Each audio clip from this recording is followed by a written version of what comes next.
As responsabilidades prementes que pautam o meu dia a dia parecem-me agora muito distantes. Apesar de estar no Havaí para participar numa série de palestras e para escrever este livro, deixo-me contagiar pela paz que preenche este espaço. Porém, sei que só quando regressar à minha casa, em Nova York, a 8.000 quilômetros de distância, é que irei saborear verdadeiramente a enorme alegria que me faz sentir a beleza que agora contemplo. Ficará cristalizada na memória como um refúgio inestimável para onde a minha mente pode vagar nos dias ocupados que tenho pela frente. Frequentemente, quando estiver longe deste paraíso, regressarei através da memória para encontrar a paz na praia alinhada por palmeiras e banhada pelas ondas de Waikiki. Preencha a sua mente com o máximo de experiências pacíficas possível e efetue visitas regulares e deliberadas através da memória. Tem de aprender que a forma mais fácil de alcançar uma mente descansada é através da criação de uma mente descansada. Isto alcança-se com a prática, através da aplicação dos princípios simples que estão enunciados neste livro. A mente está muito receptiva à aprendizagem e à disciplina. Pode convencer a mente a pensar naquilo que quiser, mas lembre-se que ela só pode refletir aquilo que recebeu previamente. Se encher os seus pensamentos com experiências, palavras e ideias pacíficas, conseguirá acumular um acervo de experiências geradoras de paz ao qual poderá recorrer em busca de consolo e renovação de espírito. Será uma importante fonte de poder. Passei uma noite com um amigo que tem uma casa encantadora. Tomamos o pequeno almoço numa sala singular e interessante. As 4 paredes estão pintadas com um mural muito bonito que retrata a paisagem campestre onde o meu anfitrião foi criado desde pequeno. Trata-se de uma paisagem de colinas ondulantes, vales amenos e regatos formosos, muito límpidos e reluzentes, correndo em cambalhotas por entre as pedras. Estradas sinuosas serpenteiam por prados verdejantes. Pequenas cabanas pontilham a paisagem.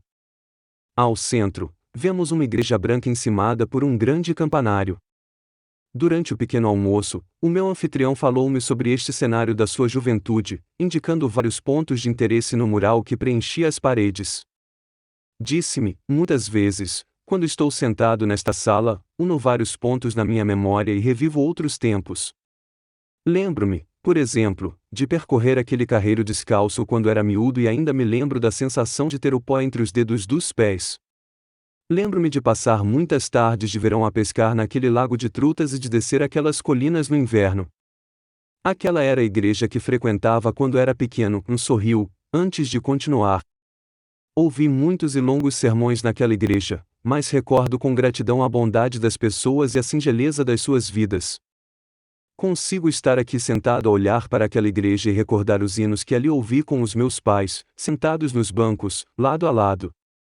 Estão há muito enterrados naquele cemitério contíguo à igreja, mas, na minha memória, vejo-me muitas vezes junto às suas campas e ouço-os a falar comigo como faziam antigamente.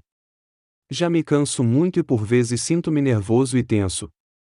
Ajuda-me estar aqui sentado e voltar aos dias em que não tinha a mente cheia de problemas, quando a vida era uma novidade.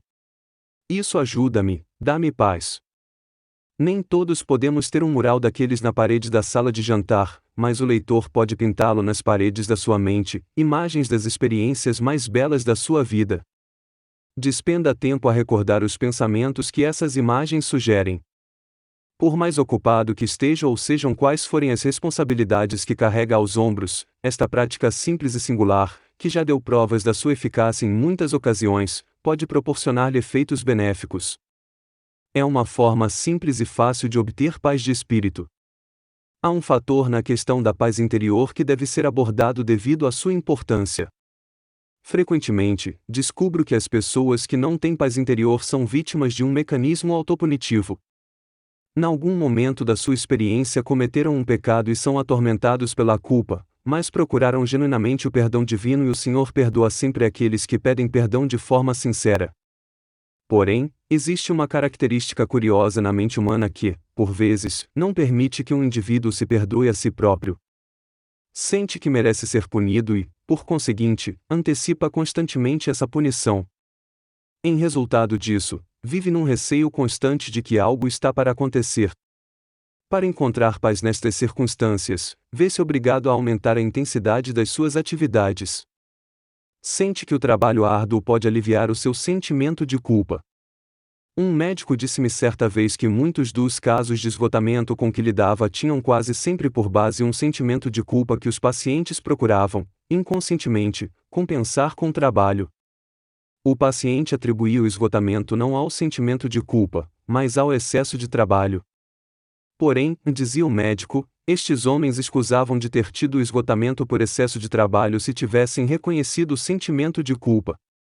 A paz de espírito nestas circunstâncias pode ser obtida contrapondo a culpa e a tensão que ela produz com a terapia reparadora de Cristo. Numa estância balnear, onde me hospedei durante uns dias para escrever em paz, encontrei um homem de Nova York que conhecia de passagem. Era um empresário agitado, frenético e muito nervoso. Estava a apanhar banhos de sol numa espreguiçadeira. A seu convite, sentei-me para falar um pouco com ele. Folgo em vê-lo a descontrair neste local idílico, comentei. Ele respondeu com algum nervosismo. Não devia estar aqui. Tenho montes de trabalho em casa. Estou sob uma enorme pressão. O trabalho deitou-me abaixo, sinto-me nervoso e não consigo dormir. Ando agitado. A minha mulher insistiu que viesse para aqui uma semana. Os médicos dizem que não tenho nada de mal, que só preciso de dar descanso à cabeça e descontrair.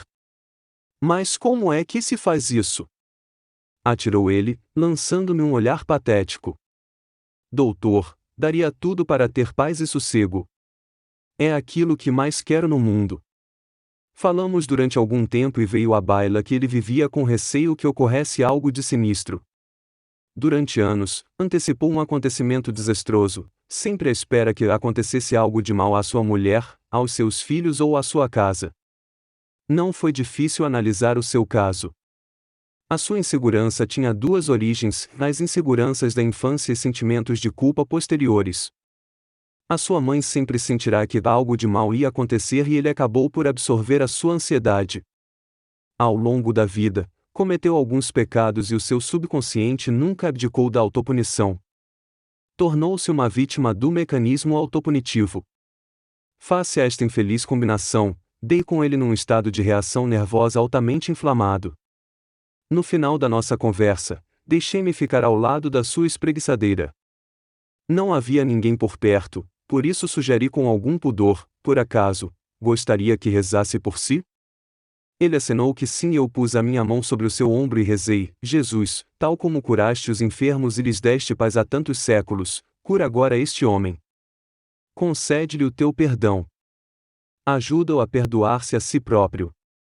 Afasta-o dos seus pecados e faz-lhe saber que não lhe guardas rancor. Liberta-o dos seus pecados.